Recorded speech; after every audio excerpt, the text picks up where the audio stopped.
think it's cute that it counts down to recording as if I'm not gonna cut it. Oh, right. Yeah, like as if. I mean, You're thank ready you. to go. You're Yeah, like, like, whoa. welcome to the podcast. Hello, and welcome to Talking with Friends. Near, near, near. But actually, hello and welcome Welcome. to Talking with Friends. Today we're covering The Shadow of the Past and Three is Company, which roughly corresponds with minutes 32 to 46 of the extended edition of Fellowship of the Ring. And, but before we dive into that, I wanted to ask you a question, Anna. I'm prepared. What would you say is the purpose of fantasy? Okay. So since I know you're going to try to get deep with this, I have two answers. I think the first is sort of like the escapism response. Life is hard, uh, things get cray, and Mm-hmm. sometimes we just need to explore and live out our dreams, but through a book, through a TV show, through a movie. It's supposed to be fun and fantastical and take our minds off of the hardships that we might, face every day. But Fair. then there's this sort of like learning a lesson reason.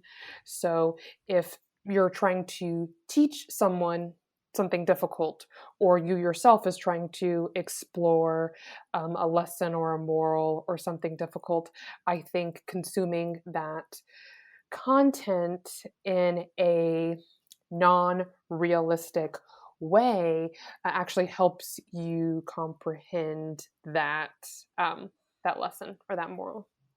Yeah. I think the escapism answer is totally valid. And I think there's a lot of things that probably lend itself more to escapism, right? Like, Josh has been playing Elden Ring a lot The, this the new last one, week. Yes. yeah. And it's like, there's not, I mean, I'm sure there is some kind of story driving the action within or whatever, but really, it's not like talking about anything. It's just, you're just kind of like immersed in a place that isn't real with like insane um elements, right? Like everything is kind of like dialed up to a 10 and it's very like pretty but also scary. It's like you just are literally living a different life during that time. And I think that there are definitely stories where you really don't have to like think too much when you're experiencing them. Like they just can like wash over you and you can enjoy it. And I think that's great. But this week, so there's a thing particularly on Instagram where they're doing like Middle Earth March, and there's some prompts, but essentially people have been taking these like really pretty photos of like their Lord of the Rings stuff and tagging it with Middle Earth March. And I saw that one girl had, I was like perusing the hashtag, and she had in her caption talked about like how she was excited about Middle Earth March, but also like referring to Lord of the Rings as escapism. And to me, that doesn't really seem to be a great fit for Lord of the Rings. Like, for me, the thing that has really drawn me to it and, probably has made me like hyperfixate on it and led us to literally here talking about it, is how it really provides like a new way to look at our worlds, right? Hmm. Like it deals with a lot of things that are super applicable to us, like everything from industrialization and racism to like just general friendship and courage and emotional things, like Hmm. on a personal level and like on a macro level. It's got a lot of applicability, which I think was the point for Tolkien. Like people, like in the foreword, he talks about how he does not want people to call it allegory. He doesn't want people to draw these one for one, comparisons to particularly World War II. He was like, y'all, I wrote this like I started this way before, um but like probably his experiences with World War One informed a lot of the way Of that he course, yeah. sees things. But it's not, it just has so many, I think, real world applications, and I think that that is something that's also something that I really enjoyed about Harry Potter too, the way that they she kind of had you deal with, I mean, I think racism is also there with like the The Muggle thing. Muggleborns and yeah, that. And then but also like how just like general societal inequities or like dealing with authority figures that maybe don't and like don't really have your best interest at heart, you know. um so I think it falls into like that category for me of like, yes, there is elements of it that, I mean, it is um maybe you can escape into Lord of the Rings, but I feel like every time I read it, I can't unsee the things that apply to us now, Mhm. if that makes sense. Mhm. So, you know, like one of the examples that um I think is just like the first thing that I come to mind, maybe because of all the drama around the Lord of the Rings on Prime TV show, is like racism. Because it deals with, I mean, obviously like it's obvious in some instances, right? Like it's people coming from multiple races Mhm. to overcome their differences and to fight against evil. But it has a ton of different applications too. But but then there are like little things that he puts in there that it's like, I feel like reinforces that overall, maybe you could call it an anti-racist theme. Um, but like in the prologue, he talks about how hobbits used to have a closer relationship to the elves at one time, and like they, he's basically positing that either the hobbits learned from the Dunedain, who are like Aragorn's kind of people, or the elves about like how to build and to craft. But as they spoke less with the elves, they grew afraid of them and then distrusted those who dealt with them. And like that sounds, Very modern.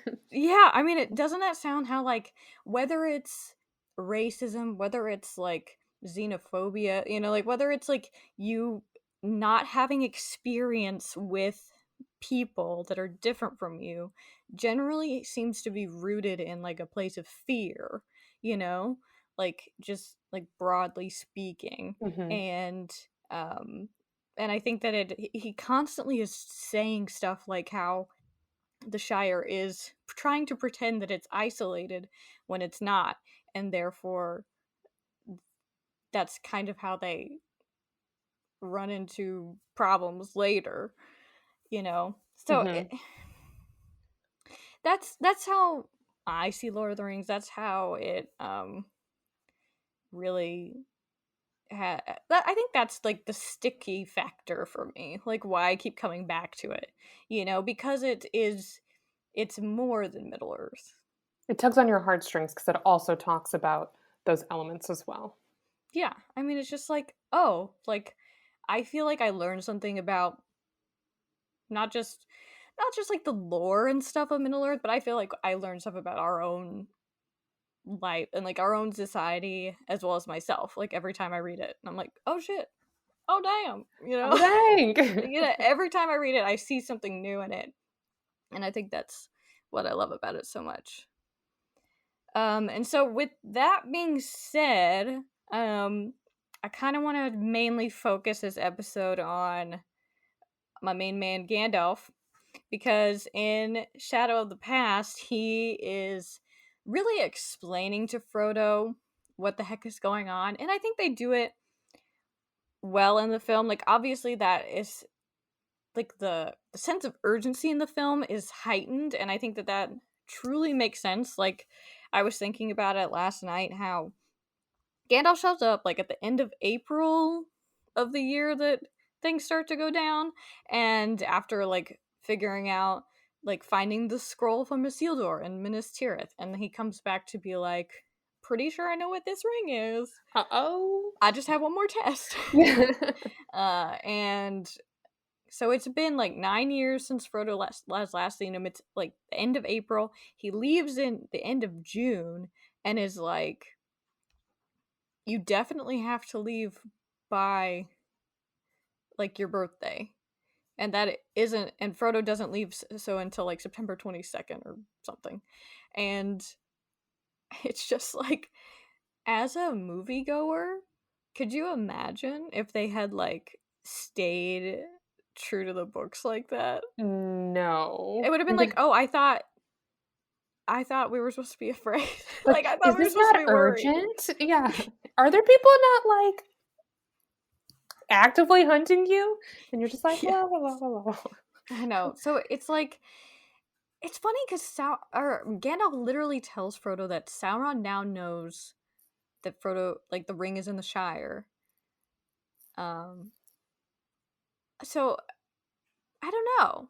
That is a little bit of a disconnect. So it's like, I love that the film sped that up, but then to do that, they lose a lot of the dialogue that happens here, which they repurpose in some ways. Like, there's a lot of really golden lines from Gandalf that they get to reuse um later. Like, he says, like, this is the point where he says, I will help you bear this burden.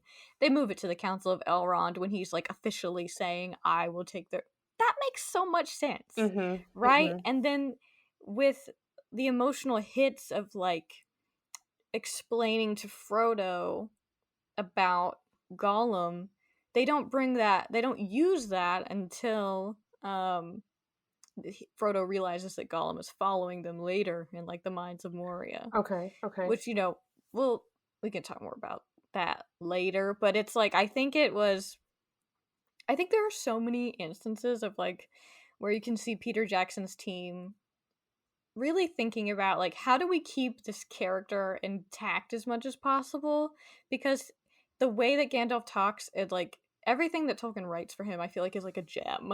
Like, you just want Ian McKellen to say that. 100%. Like, there are so many things where I'm like, can we get Ian McKellen on the line to just Yeah. read all of his lines? Because there are some, I think, in the Two Towers particularly, like things that get cut where I'm like, I really need Ian to say this. It would sound so good.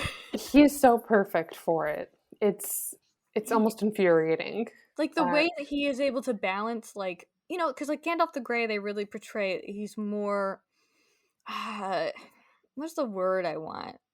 Like, he's more familiar. He has more of like a quick to laugh, but also he like, doesn't show off his strength in the same way that I think Gandalf the White does. I was gonna mention, like, "Oh, we'll probably talk about this later," but I assume this because 'cause I'm not a book reader, but I think the transition from Gandalf the Grey to Gandalf the White, Ian is definitely acting different, in both Mm-hmm. of those roles because he's obviously different and he's experienced something crazy, and Yeah. he's now this new authority figure, and he's leveled up wizard-wise. Literally. Yeah. Yeah. He So, literally takes Saruman's job. there you So go. Saruman gets demoted. Or 'Cause maybe he's a just bad boy. fired. Yeah. Yeah, he is. But the thing that I kind of want to focus on is, especially when we're talking about like, what is what can Lord of the Rings teach us, I guess. Um and I think something that has probably affected me deeper than you realize until like literally right now when I'm like typing up all these insane notes. But but so when Gandalf is talking about Gollum in this part, because he really lays out everything for Frodo, and uh which is great. Like, I think the dialogue and like the exposition in the books, like, that's what they're great for, Mhm. um and he is talking about how there is even if it's a slight chance, there is still a chance of redemption for Gollum. And I think that they try to get at that in the movies, but they can't, um and they don't at least emphasize it enough for what I think is really true about Gollum. Mhm. Like I don't know what your impression of Gollum is from the movies. 'Cause I feel like there is no redemption. I feel like there's moments of he's getting better, but then at the end, he still is like, "Let me eat, Elijah Wood's hand." I so Yeah, that's all I remember.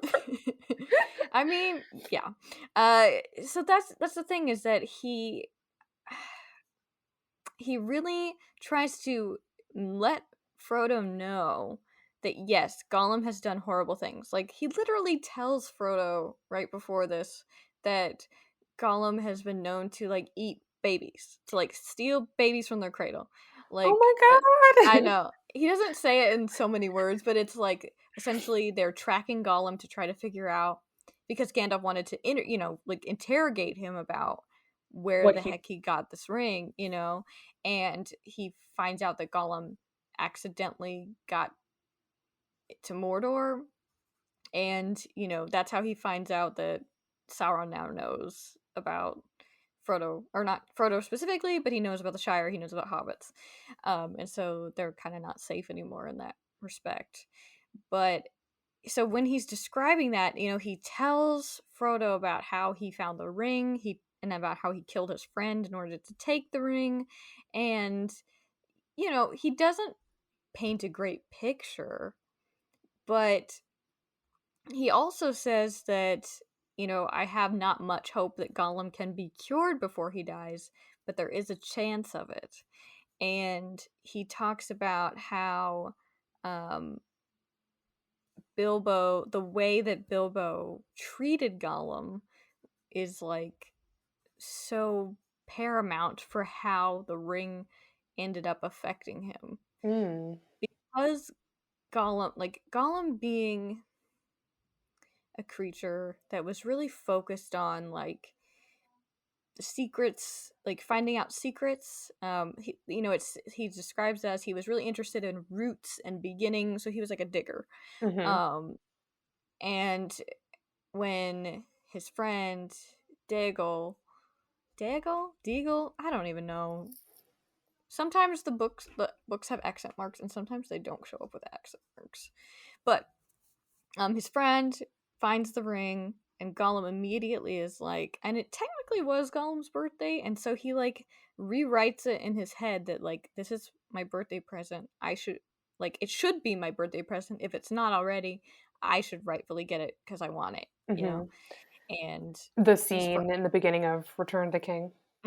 essentially. So he describes it to Frodo here, and um and so like essentially Gollum falls to the ring faster than Bilbo or Frodo because he was already coming at it with this kind of like darkness about him. Like he wasn't like Interesting. 100%. Mhm, But Bilbo gets the ring. And um although I think you see it subtly starting to work on him, as far as like starting to lie about how he found it, for example, which we talked about last week. But he has a moment where he could have easily killed Gollum to escape because he was mhm. invisible wearing the ring. But he sees Gollum and he feels, Gandalf calls it pity and mercy. I would say it was like empathy for Gollum, just like, wow, look at this. This guy has a horrible life. Sad, sad soul. Yeah, and it's like he's like, this wouldn't be fair, and so he jumps over him instead to get to the way out. And so the essentially, because that is like Bilbo's disposition to have to think of somebody over themselves, is how he was able to give up the ring. And why it was able to, like, it mainly just prolonged his life. It didn't really Mhm. get a hold of him in the same way.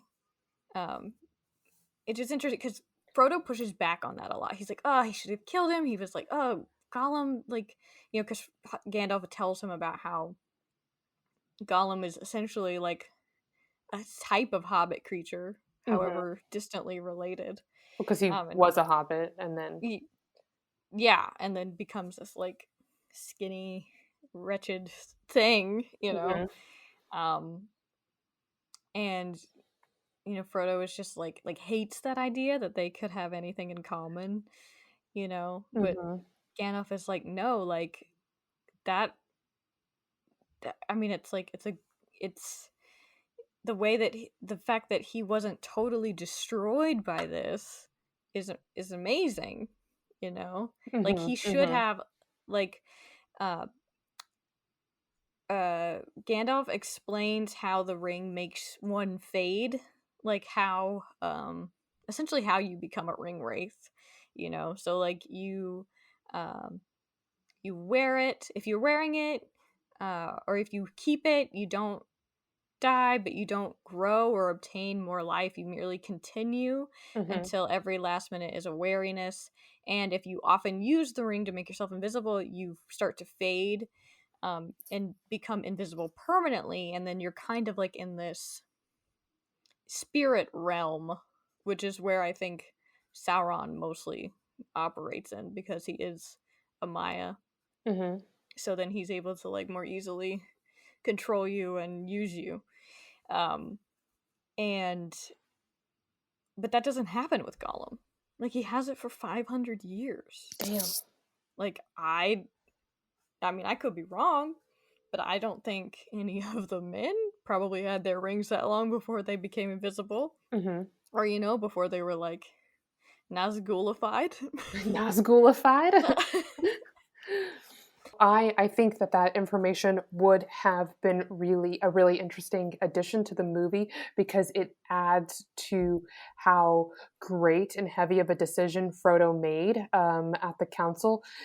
He's been briefed on how serious this is and what it does to a person, and he still volunteers to take it to Mordor. So I think that would have been a very, very interesting addition. Yeah, I think that there is like, of course I completely understand cutting things for the They sake of had the to movie. cut something, right? Yeah, it totally makes sense, but I don't know, like I've watched these movies like 4 billion times in my life, and I cannot say with any certainty that it's clear that Frodo understands like what it is that he's agreeing to do. Like he has his run in with the ring wraiths, is very scary, but I think it's hard to fully understand how scary, in a way. I, Like, I do think the movies make it seem that he does not get it. He's just like, oh, I'm doing everyone a favor, or mhm. ooh, my own adventure, like Bilbo had. But Yeah, it's almost like in that scene, Frodo is just trying, like the way that they do it in the movie specifically. I'm not going to go into the books because there's too much, but mhm. and we're not there yet. We're We're not not there. We there haven't yet, even left the Andrea. Shire. But it does feel like he almost does it to just get everybody to stop arguing. Yeah, yeah. So, and I think that does do Frodo a disservice a little bit Mhm, mhm. because he understands a lot of things, and that's another thing that happens in Three's Company is that how in the extended edition Frodo and Sam they're walking along, and there is an added scene where they see some elves. They're very glowy. It's like Twilight, and they're leaving. Yeah. I mean, Frodo says that they're leaving Middle Earth, and so it's like clearly they're trying to show us that Frodo knows some things that are probably outside of his shirey realm, but I think in they don't show completely all the sides of Frodo. Cuz like in that scene in the book, he runs into they do run into this group of elves, which essentially is really great because it scares away one of the Nazgul that was literally seconds from finding them, because Just they weren't, seconds. because in the book there's two scenes where they run into the Nazgul essentially, and they're kind of combined in the movie, which makes sense. Like, there's one where they get into the hollow under the road, which is like the famous movie scene, Mhm. but he doesn't do the thing where he gets down on the ground. And then in the second time they run into a Nazgul, it's late at night. You basically can't see anything, and so they don't really have anywhere to hide. They're just like hoping that the darkness is Uh-huh. enough. And then the thing gets on the ground, starts crawling towards Frodo, and he's like sniffing. I would have loved that. I know, I know, I know. It's very spooky, Oh my gosh. and especially, and in the book it's Sam, uh, Pippin, and Frodo that are walking because they're going to meet Mary in Buckland. Because the whole premise of them walking is that Frodo sells his house to his relatives, the Sackville Bagginses, who he famously doesn't get along with, and then he's making it seem like he's going to retire in Buckland, where he grew up, so that people don't question. I mean, they still do because they're nosy, but like, Mhm. so people aren't as alarmed when he just like is gone, you know. Yes. So that's how they put it. Like, Gandalf tells him that he should go quickly, but not instantly. And I'm like, you probably should have gone instantly, though. Make it seem legit while you're Yeah. leaving. And so Gandalf shows that, in the book, he tells them that he should probably make for Rivendell. Um, he thinks that would be a good plan. And so Frodo likes that plan because he thinks that's where Bilbo went, you know. But in the book, they have Gandalf tell him to go to Bree because he does still need to get to Bree for like these other plot points that happen. But I know that they have Gandalf say that so that they can get around the whole Tom Bombadil situation. Mm. So he just has it like, go to Bree, I'll meet you there. Gandalf in the book is supposed to have met him. Is supposed to have met him for his birthday party, which was just kind of like a friendly dinner party, and he was supposed to travel with him to be kind of like help on that point. So he's like, the whole time Frodo's like, should I keep waiting for Gandalf? Should I go? And obviously he should have gone like Yeah. along. And then in a few chapters we'll find out exactly when Gandalf had wanted him to leave. Um, so Mm. they're traveling along, and they're running into and they're calling them Black Riders. They do not understand what they are. Um, and they run into these elves, and it's a moment where you start to see how Frodo is truly different from his friends. And I'm not saying like a huge different, but insofar as like, they're all friendly to the elves and very much appreciate them. But then like Pippin and Sam like fall asleep pretty early in that encounter, and Frodo stays up talking to them because he wants news. He's like speaking to them in Elvish, and Mm. not and it tells you that like not even all hobbits can read and write. So it's like Frodo is he's such a more knowledgeable hobbit, and he like is super polite, and they're all like just eating it up that he can speak Elvish and talk Mhm. to them. And I think that's like stuff like that, like, to have that scene, to me, clearly recalls the note from the prologue about how hobbits and elves are estranged, and hobbits are afraid of elves. And then here you have Frodo speaking Elvish and just Mhm. carrying on, and like he knows some of their history. He knows like the names of some of like the big players from like the First Age. Uh, he just has like much more knowledge than probably anybody would have expected. He is So educated. yeah, and I think that's just kind of showing like hobbits aren't like the Shire is this kind of idyllic place, and it's very sweet, and there's not a lot to worry about, like, who wouldn't want to live in the Shire, but at the same No, you time, do. I know I do. it just seems like a chill place. Like you just worry about eating and gardening, and you're pretty much set. That's the life. Yeah. But then it talks about how I think it shows how like it's important to, even if there's a like a hometown or a place or your country or wherever it is that you're from, I think it's like you can love that place and then also having like respect and like cultural competency for other peoples, nations, all of that. I Absolutely. I think Frodo is like a perfect like case for why that's good. Being proud of where you came from and where you live does not need to take away from other cultures or other places in the world. They Yeah, they can live together. exactly. It's like that's one thing I think that he tries to, with some of the dialogue between like some of the other hobbits, like talking about how there are queer folk, and like um acting as though like there's this part, I think it's a little bit earlier in when they're getting ready for Bilbo's party, where some of the hobbits are acting as if like elves aren't even real anymore, like Hmm. like essentially that. To me it just screams like your ignorance is not like an excuse for um like your behavior. Mhm. Mhm. Like I think that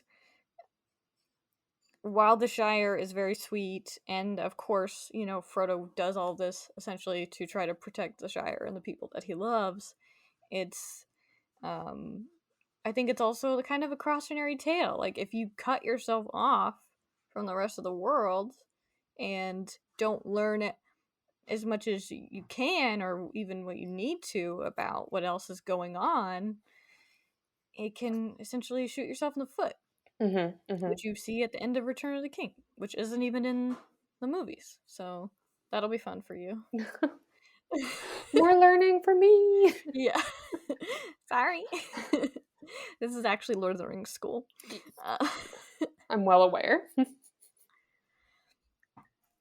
but as far as like getting back to Gandalf, I think that he is it's stuff like this that really makes him one of my favorite characters. How like the way that he talks to Frodo about things, and um just the way Tolkien writes him is just so good. Like the way the pity and mercy, like I think a lot of people know the version from the movies where he says, when Frodo is like, it's a pity that Bilbo didn't kill Gollum when he had the chance, and Gandalf says, "Pity, it was pity that stayed Bilbo's hand, pity and mercy, not to strike without need. And he has been well rewarded, Frodo. Be sure that he took so little hurt from the evil and escaped in the end, because he began his ownership of the ring so, with pity." And Frodo responds that Gollum deserves to die, essentially, and they combine these two lines, these two passages in the movies, but then he says deserves it. I dare say he does. Many that live deserve death, and some die that deserve life. Can you give it to them? Then do not be too eager to deal out death in judgment, for even the very wise cannot see all ends. I have not much hope that Gollum can be cured before he dies, but there is a chance of it, and he is bound up with the fate of the ring. My heart tells me that he has some part to play yet, for good or ill, before the end, and when it comes, the pity of Bilbo may rule the fate of many, yours not least. I mean, it's gorgeous writing. Yes, it is. It's like, Gandalf, I love you. 10 out of 10, Gandalf. 10 out of 10. And they take those and they kind of give it to Gandalf in the Mines of Moria in the movies. Mhm. But you don't get all of it. Um, and I also think that there are some moments with Gollum that I think will be fun to talk about once he's like officially kind of like, he's obviously not a member of the Fellowship, but when he is officially is on the journey with them, Mhm.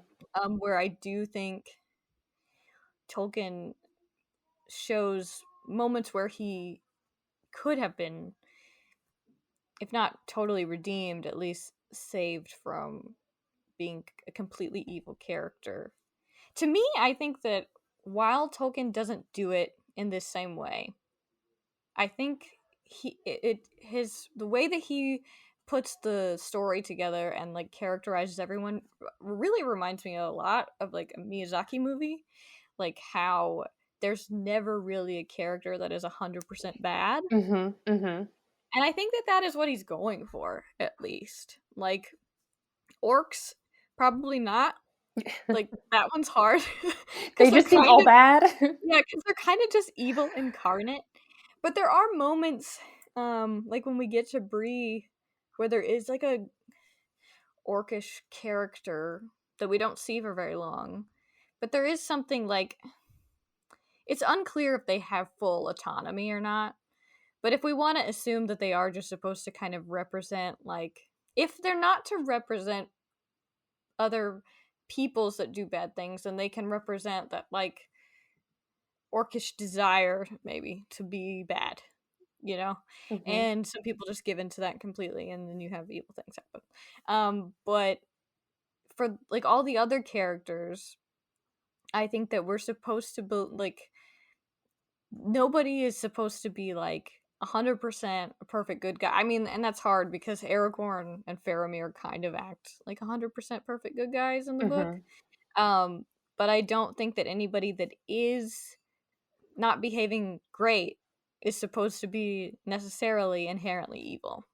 Mhm. And I think that goes for, Boromir. I think that goes for Denethor. I think that like definitely goes for Gollum, um, and other characters too. But those are the I big ones.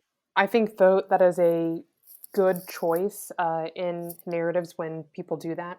Almost every character in Game of Thrones is 50-50. You know, you cannot tell me that not one person is all good or all bad because they swing in both realms all throughout that series. And I think that makes a lot of sense, just like as insofar as like you're building a world or and you're telling a story within it. It's going to be incredibly hard, and I think just like I think it would take you out of it in a way if like there weren't good people that made bad decisions. Yeah, that's realistic. We all do that. Mm-hmm. And I think that in the fandom, particularly because of the movies, because like I know a lot of people have said that like they don't have the attention span to read the books, or the way that Tolkien goes on about like describing the landscapes, for example, turns them off, and that's fine. But you do lose some of the characterization that gives you a little bit more insight into these guys. Um, which I think we'll definitely talk about more. But I think that it's super important to keep in mind that we're already framing Gollum as redeemable, this early on, and we haven't even seen him yet. Mhm. Um, and so I think that the reader is supposed to know that he, while he's terrible and he's, like, there's so many reasons to dislike him, that it is, at least for Frodo, like I know like Sam never likes Gollum, and I get it. He's so protective of Frodo. But for Frodo, I think in the movies, to me the vibe is more like he wants to hope that Gollum is redeemable because he thinks he could become like Gollum. Mhm. But I I think don't that's even what the think, movies get putting out. is that the vibe? Yeah, that's the vibe. Yeah. But I don't even think it's just that. I think that it could be part of that, but I think it's that like Frodo understands that, like, the empathy thing again. Like I think Frodo understands that Gollum has not had a great time, and sometimes when you have a terrible time, you make terrible decisions. Yes. And when you're literally think about living, if not the full 500 years. 90% of 500 years under a mountain, alone in the dark, with only orcs for company that you occasionally kill to eat. Mm-hmm. And there's a part I didn't put it in my notes, but I'll paraphrase it, um, where Gandalf explains to Frodo that he thinks that Gollum almost, you could say, enjoyed his conversation with Bilbo, like the riddle game and thinking about the sun and the trees and the wind, things outside of the mountain situation that he's put Mm-hmm. himself in, and that he enjoyed it, but the part of him that's like consumed by the ring hated it. So then he essentially lashes out. Um, but there's like moments for Gollum that we'll continue to talk about that I Yeah. just think are super fascinating about him as a character. And I think what you just said really does make it go full circle to what we were talking about earlier, because desperate people can make desperate decisions, bad decisions, and not enough people realize that in Yeah. everyday life. Yeah, absolutely. And it's like, and this is why we love Lord of the Rings. Because it's do you hear Corky growling at me? Why does he have so much attitude? Corky, what's the problem? The fun part about Corky, I don't know if I'm gonna cut this or not, but the fun part about Corky is that uh he's a rescue, obviously, and I don't know what his life was like, but if his eyes are closed and he's not looking at you, um can we also just tie this into how fear makes people do stupid things? Because he's constantly, I think he's constantly got thoughts in his head about somebody trying to, I don't know, murder him, hurt him, Mm-hmm. something. Like somebody's gonna jump up and surprise him. So sometimes if my chair moves, and maybe he feels it because his bed is like right next to my chair, and then he starts growling, like, don't try it. And it's like, nobody's trying to hurt you. Mm-hmm. But it's so Um, embedded in him from whatever happened before. I know. He's a lot better. Like, I remember we used to not be able to get out the duster or the vacuum with him not freaking out, but Poor guy. he's still not perfect. I mean, who is? Am I right? Ain't that the truth? I'm just waiting for him to like snap at me. And I'm not too worried about him biting me. I'm like covered in a blanket.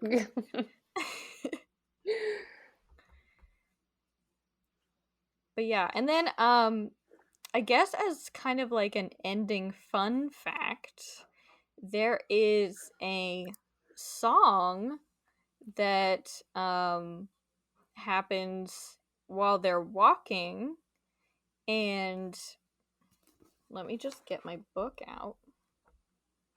So Frodo, Sam, and Pippin are walking along in the dark on their way to meet Merry, and then they sing this walking song written by Bilbo.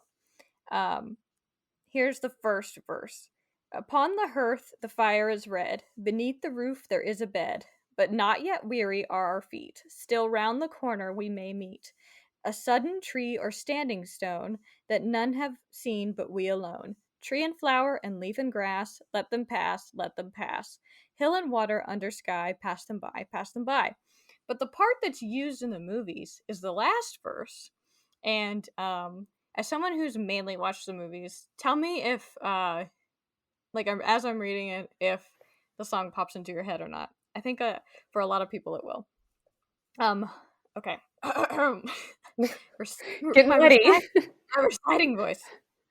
Home is behind, the world ahead, and there are many paths to tread, through shadows to the edge of night, until the stars are all alight. The world behind and home ahead will wander back to home and bed. Mist and twilight, cloud and shade, away shall fade, away shall fade. Fire and lamp, and meat and bread, and then to bed, and then to bed. So this doesn't come up until Return of the King, when Denethor is like, "Come, sing me a song." Oh my gosh, I didn't even recognize it. And Because Pippin's like, Pippin sounds so sad, and you were yes, not putting the sad on it, so I I know. didn't know. I know, because, like, Pippin is like, home is behind, the Ye world ahead. You know, it's very Yes, it's so slow and somber. somber. Yes. Um, and it's it's interesting, like, it in the way that, like, you can tell that they made some verse changes here to fit that moment in the Yeah. movie. And of course, like, getting Billy Boyd to sing, I think, was really fun and really cool. And it's so beautiful. It's a beautiful moment in Return of the King. Yes. Um, but it to as just thinking about it in as a Hobbit song, uh, it's it's interesting to when you think about it. Okay, so, like, the line he says, "Mist and shadow, cloud and shade, all shall fade." And in here it's they're talking about, like, the mist and the twilight, the cloud and the shade. Like, it's like telling them to fade away because, like, we've got fire and lamp and meat and bread, and then we're going to bed. Like, I'm not afraid. Like, things are pretty chill. Mhm. To think that a Hobbit song would talk about all shall fade, I don't think they ever would. But Bilbo would. Maybe, but he says away shall fade. And then they changed in this movie the song is all Uh-huh. shall fade. So it's like, yes, but no. Like, it totally Fascinating. works in the movie. I'm glad that they did it because it Uh-huh. it gives because we don't see a ton of the Hobbit songs in the films. So I think it's great to do that. Mhm. Um but just thinking about insofar as hobbits, I don't think they would ever think about the world ending or, like, their way of life ending, or you know what I'm saying? Mhm. Mhm.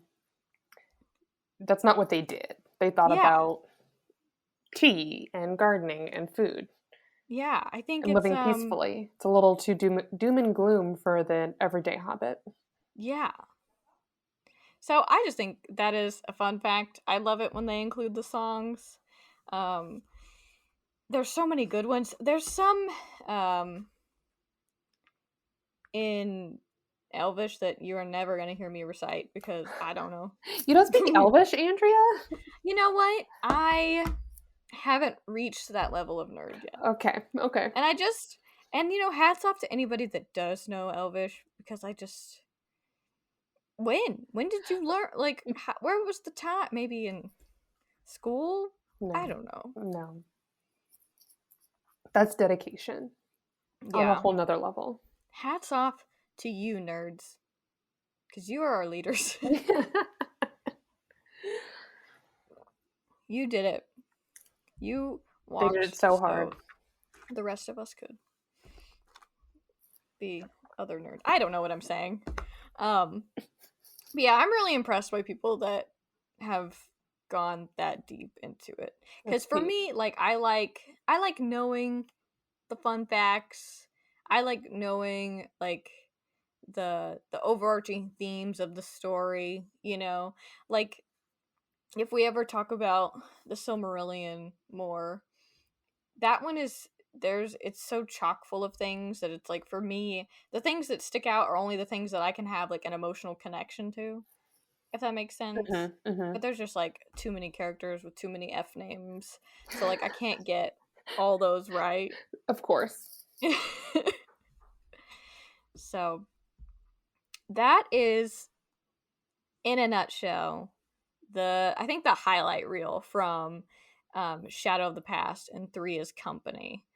And in our next episode, if my document not gonna load. Okay, so in the next episode, we're going to talk about a shortcut to mushrooms and a conspiracy unmasked. And so that's essentially getting us through.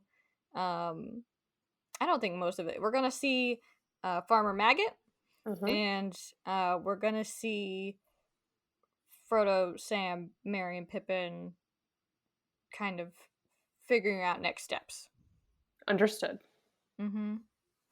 So my goal for the next episode is I want everyone to walk away from that as a Farmer Maggot fan. Is he a G? I think he's really fun. I think he is more of a badass than people give him credit for. Well, he's in it for As 2 so far as seconds. hobbits goes. Gotcha, gotcha. You know what I'm saying? Like, he's not an Aragorn or something. But for a hobbit, like, that's a real one. That's I can't wait to know more. Yeah. So join us next week for another episode. Thank you so much for being here. And we will see you soon. Or actually, we won't see you. You'll hear us soon. You get it. Yeah. You get it.